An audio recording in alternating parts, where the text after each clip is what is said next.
Cuando hablamos de paz es una palabra grandísima, es una palabra grandiosísima que encierra muchas cosas. La paz es un término que tiene muchos significados, tantos significados como habitantes tiene un país.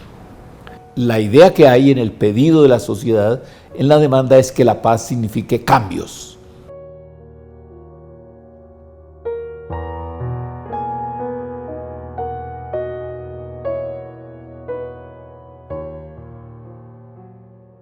Una familia que está en una zona de conflicto, para una mujer que tiene 3 hijos y vive en una choza con el piso de tierra, sin agua, sin luz, sin escuela para sus hijos, para esa mujer y para esos niños es poder sobrevivir sin que los maten, sin que los violen, sin estar sujetos a un tratamiento indigno por parte de la sociedad. Para otras personas será que no les roben el celular. Hemos visto los beneficios de lo que significa un país donde el conflicto armado se transforma y se disminuye. Hemos visto los beneficios que significa no tener enfrentamientos con este grupo, ver el hospital militar casi desocupado, ver que hay un montón de grupos de familias farianas que están a la expectativa de lo que pueda ser una vida sin fusil. Jurídicamente ni políticamente la guerrilla de la FARC como grupo armado no existe. Y el 30 de agosto del año 2016 no ha habido una muerte más violenta por las balas de la FARC ni por las balas del Ejército de Colombia. Y se puede llegar a acuerdos en diálogo y se pueden seguir haciendo los diálogos y de verdad, no es un discurso.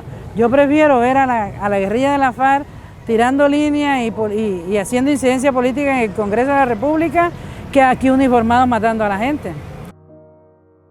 Mayoritariamente y con mucha fuerza las víctimas tienden a la paz y a la reconciliación, sin que esto signifique que no dejen de reclamar sus derechos, exigir justicia, exigir reparación y sobre todo exigir verdad.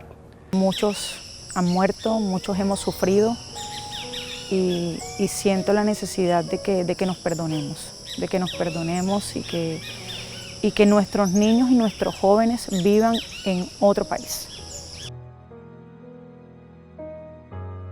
Hay muchos colombianos que viven en ciudades grandes que nunca han vivido el conflicto, lo han visto solamente en televisión. Las víctimas, quienes sufrieron el conflicto, quienes tuvieron a sus familiares asesinados o secuestrados, o quienes sufrieron violaciones, son quienes más están dispuestos a pasar la página. Y lo que dicen es, yo no quiero que esto le pase a otros. La necesidad de un proceso de reconciliación. Se sigue generando otras dinámicas que eran las dinámicas que se generaban a partir de movimientos paramilitares que tienen que ver con el narcotráfico. Y eso sumado a una ausencia permanente tanto de las autoridades militares como del mismo Estado. Cada vez hay muchachos más flacos, los veo robando, alguna cosa en pleito. Ya algunos amigos míos lo han hasta matado por esas cosas, por estar robando. Y a uno le da miedo a esas personas porque pues por la droga, por querer conseguir lo que quieren, pueden hacerle daño a la persona. Colombia tiene múltiples violencias. Hay violencia familiar, intrafamiliar, violencia callejera, violencia delincuencial.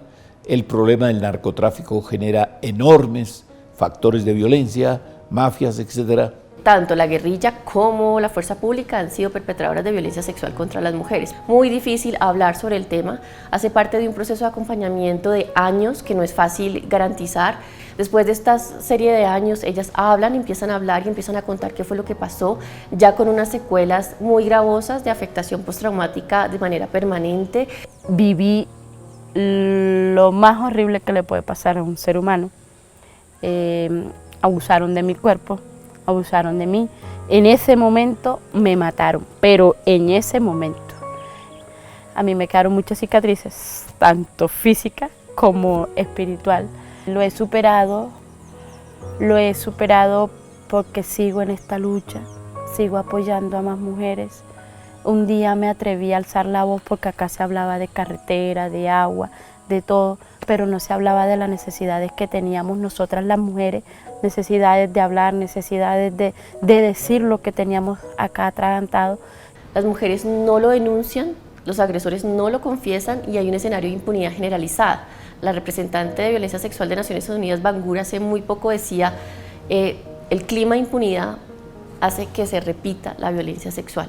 Todos los temas de reconciliación, esto se tiene que hacer en clave de generar garantías de no repetición, es decir, todo el tema de memoria, todo el tema de reparación, todo el tema de contribución a la verdad por parte de estos actores que en el pasado hicieron daño y que hoy quieren realmente profundizar la democracia, va a ser fundamental. Es cierto que estos son procesos de largo aliento, que muchos de estos hombres y mujeres fueron vinculados a la guerra como menores de edad, y que para realmente crear nuevas habilidades y nuevas competencias que sean funcionales en la civilidad, pues requiere de un proceso de mediano y largo plazo.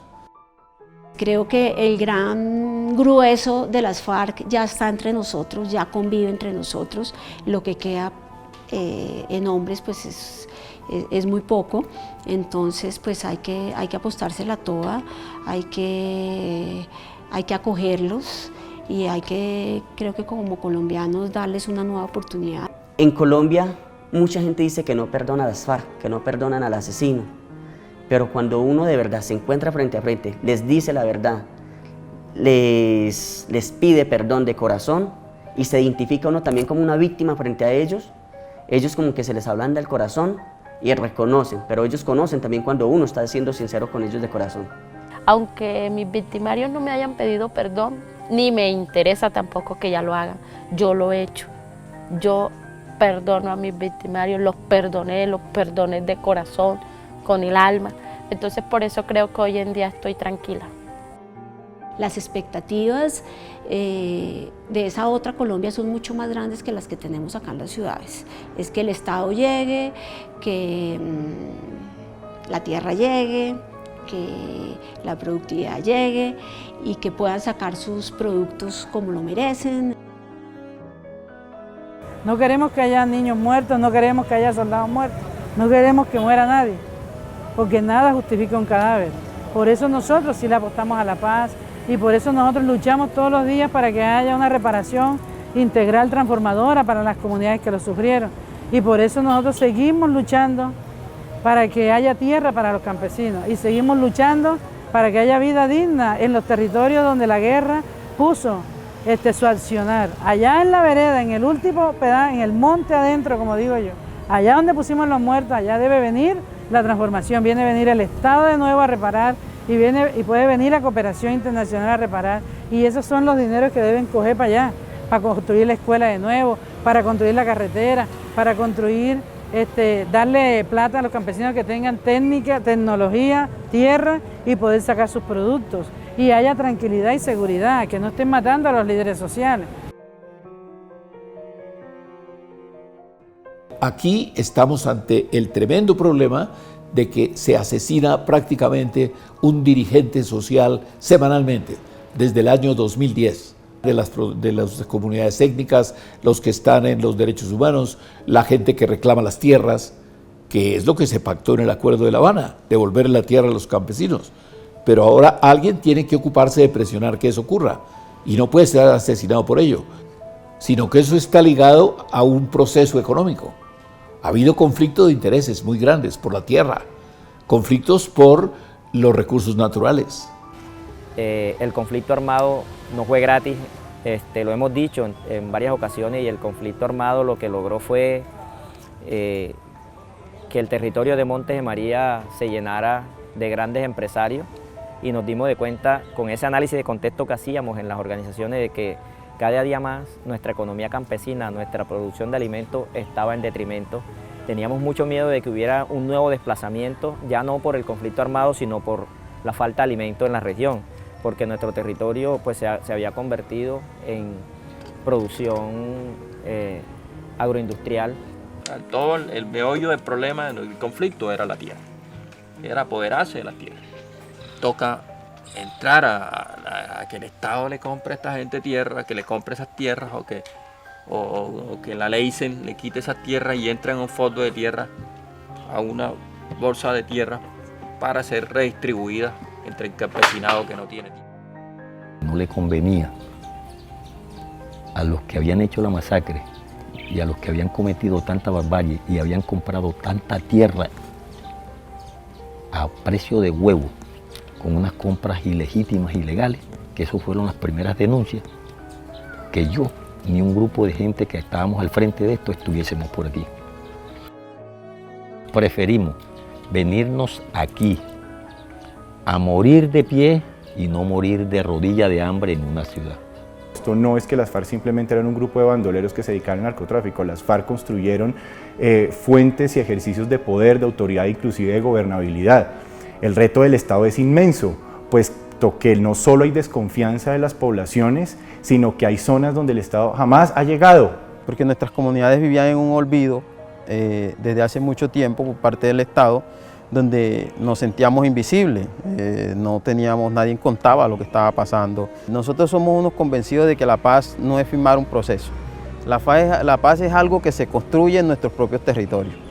La idea es que se repita en Montes de María la vida que teníamos hace 20 años, que era una vida libre de violencia, era una vida donde había festivales, donde habían concursos, donde habían fiestas, donde la gente se movilizaba de Playón a Carmen de Bolívar por dentro de la montaña y ni los perros lo ladraban porque los perros eran amigos de ellos. Hoy en día no, hoy en día uno tiene miedo hasta de la sombra, porque sabemos que los conflictos internos no son solamente FARC. Acá hay cantidades de conflictos internos. Incluso nuestros compañeros que fueron a La Habana a contar las problemáticas fueron amenazados apenas llegaron. No solo se trata de combatir y enfrentar los riesgos que continúan en un conflicto armado que no ha terminado. Se trata ante todo es de mitigar y cerrar oportunidades criminales y segundo, transformar los territorios para que estas vulnerabilidades no se sigan reproduciendo y vemos que esa estrategia no está. Estamos sufriendo la violencia. ¿Por qué estamos viviendo la violencia? Porque nosotros como desplazados no hemos sido escuchados como debemos ser. No tenemos agua potable, las calles son un desastre. Hay mucha drogadicción. Ahora nosotros como desplazados que somos, estamos pidiendo que nos indemnicen la comunidad, que nos arreglen el centro de salud, que nos arreglen la Casa de la Cultura. No piden nada que no sea un derecho de ellos, que piden educación, agua, oportunidades. El niño mejor educado en el campo está por debajo de, no digo de la media, sino del menos educado en las zonas urbanas, entonces ya la brecha es inmensa, sin hablar de la desnutrición, de la falta de oportunidades.